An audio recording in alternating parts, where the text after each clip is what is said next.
Hi hello నమస్తే అండి. Welcome back to our channel. ఈరోజు వీడియోలో నేను శివలింగానికి ఏ ద్రవ్యాలతో అభిషేకం చేస్తే మనకు ఎటువంటి ఫలితాలు కలుగుతాయో ఈ వీడియోలో అయితే చెప్తానండి. అందుకని ఎవరు కూడా వీడియోని ఎక్కడ కూడా స్కిప్ చేయకుండా చివరి వరకు చూడండి. అలాగే మన ఛానల్ని ఎవరైనా ఫస్ట్ టైం చూస్తూ ఉంటే ప్లీజ్ తప్పకుండా సబ్స్క్రైబ్ చేసుకోండి. శివో అభిషేక ప్రియ అంటే శివుడు అభిషేక ప్రియుడని అర్థం. ఆ పరమేశ్వరుడికి మనం భక్తి శ్రద్ధలతో దోసిల్లు నీళ్లు ఆ శివలింగంపై పోస్తే ఆ పరమేశ్వరుడు ఎంతో సంతోషించి మనకు సకల సంపదలు ప్రసాదించే బోలా శంకరుడు ఆ పరమేశ్వరుడని భక్తుల ప్రగాఢ నమ్మకం. శివాభిషేకం విశిష్టత గురించి ఒక చిన్న శ్లోకం ఉందండి. అది నేను ఇక్కడ చెప్తాను, జాగ్రత్తగా వినండి. నీలకంఠుని శిరస్సుపై నీళ్లు చల్లి పతిరి సుమంతయ్యవ్వరు పారవైచు గామధేనువు వానింట గాడి పసర మల్లెసూర సాకి వానింట మల్లె చెట్టు. దీనికి తాత్పర్యం ఏమిటో ఇప్పుడు తెలుసుకుందాం. శివలింగం పైన నీళ్లతో అభిషేకం చేసి పూలతో కానీ పత్రితో కానీ మారేడు దళాలు కానీ శివునిపై ఉంచి పూజించు వాడి ఇంటిలో దేవతలు గోవు కామధేనువు కాడి పశువుగా పడి ఉంటారట. కల్పవృక్షం అనే దేవతా వృక్షం ఇంటి ఆవరణలో మల్లె చెట్టులాగా ఉంటుందంట.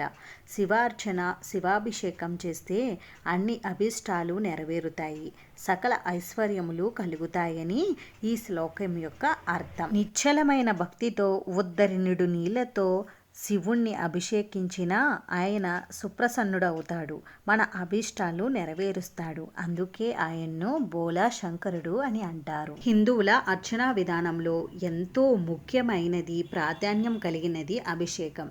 అభిషేకానికి మనం ఎన్నో ద్రవ్యాలు వాడుతూ ఉంటాం. అలా మనం వినియోగించే ఒక్కో ద్రవ్యానికి ఒక్కో విశిష్టత, ఒక్కో ప్రత్యేకత, పరమార్థం ఉన్నాయి. అవి ఏమిటో ఇప్పుడు తెలుసుకుందాం. శివలింగానికి స్వచ్ఛమైన జలముతో అభిషేకం చేస్తే శివానుగ్రహం మనకి కలుగుతుంది. స్వచ్ఛమైన జలము అంటే శుభ్రమైన మంచినీటితో మనం శివలింగానికి అభిషేకం చేస్తే శివానుగ్రహం కలుగుతుంది. అలాగే శివలింగానికి ఆవు పాలతో అభిషేకం చేస్తే సర్వ సౌఖ్యాలు కలుగుతాయి. అలాగే ఆవు పెరుగుతో మనం శివునికి అభిషేకం చేస్తే బలం, ఆరోగ్యం, యశస్సు కలుగుతాయి. అలాగే ఆవు నెయ్యితో కనుక మనం శివలింగానికి అభిషేకం చేస్తే ఐశ్వర్య వృద్ధి కలుగుతుంది. శివలింగానికి తేనెతో అభిషేకం చేస్తే తేజో వృద్ధి చేకూరుస్తుంది. చెరుకు రసంతో శివుణ్ణి అభిషేకిస్తే ధనవృద్ధి కలుగుతుంది. అలాగే మెత్తని పంచదారతో శివలింగానికి అభిషేకం చేస్తే దుఃఖం నాశనం అవుతుంది. ఇంకా ద్రాక్ష పండ్లు రసంతో శివుడిని అభిషేకం చేస్తే కార్యజయం, జ్ఞాన ప్రాప్తి కలుగుతుంది. మామిడి పండ్ల రసంతో శివలింగానికి అభిషేకం చేయడం వల్ల దీర్ఘవ్యాధులు నాశనం అవుతాయి. నేరేడు పండ్ల రసంతో మనం శివలింగానికి అభిషేకం చేయడం వల్ల వైరాగ్యం కలుగుతుంది. అలాగే ఖర్జూర రసం అంటే ఖర్జూర పండ్లను నీటిలో వేసి ఆ నీటితో శివలింగానికి అభిషేకం చేయడం వల్ల సకల కార్యజయం కలుగుతుంది. కొబ్బరి నీళ్లతో శివలింగానికి అభిషేకం చేయడం వల్ల సర్వ సంపదలు వృద్ధి కలుగుతుంది. భస్మజలంతో శివలింగానికి అభిషేకం చేయడం వల్ల మహాపాపహరణం కలుగుతుంది. అంటే మనం చేసినటువంటి పాపాలు అన్నీ కూడా తొలగిపోతాయి. బిల్వ దళోదకం అంటే బిల్వ దళాలను ఉంచిన నీటితో శివుడికి అభిషేకం చేయడం వల్ల భోగభాగ్యాలు కలుగుతాయి. శివుడికి దూర్వోదకం అంటే గరికను నీటిలో కలిపి ఆ నీటితో శివుడికి అభిషేకం చేయడం వల్ల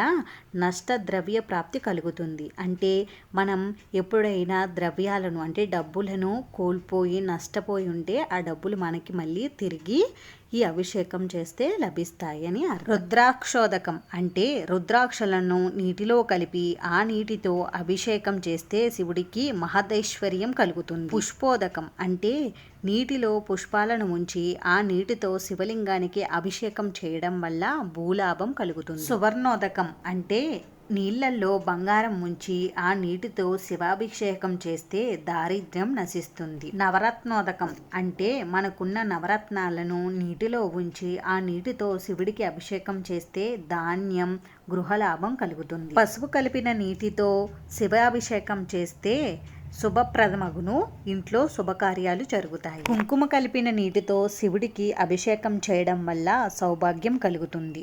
సుగంధోదకం అంటే పన్నీరుతో శివలింగానికి అభిషేకం చేయడం వల్ల పుత్రలాభం కలుగుతుంది. నువ్వుల నూనెతో శివుడికి అభిషేకం చేయడం వల్ల అపమృత్యు భయం తొలగిపోతుంది. తెల మిశ్రిత ఆవు పాల అభిషేకం అంటే ఆవు పాలలో నువ్వులను కలిపి వాటితో శివాభిషేకం చేస్తే శనిగ్రహ పీడ నివారణ అవుతుంది. చక్కెర మిశ్రిత ఆవు పాల అభిషేకం అంటే ఆవు పాలల్లో చక్కెర కలిపి వాటితో శివాభిషేకం చేస్తే జడబుద్ధి నివారణ అవుతుంది, ఇంకా వాక్శుద్ధి కలుగుతుంది. దక్షిణావృత సంకోదకంతో శివాభిషేకం చేస్తే గృహ కల్లోలాలు తొలగిపోతాయి. అంటే దక్షిణావృత శంఖంలో నీటిని ఉంచి ఆ నీటితో శివలింగానికి అభిషేకం చేస్తే, కస్తూరి కలిపిన నీటితో శివలింగానికి అభిషేకం చేయడం వల్ల చక్రవర్తిత్వం కలుగుతుంది.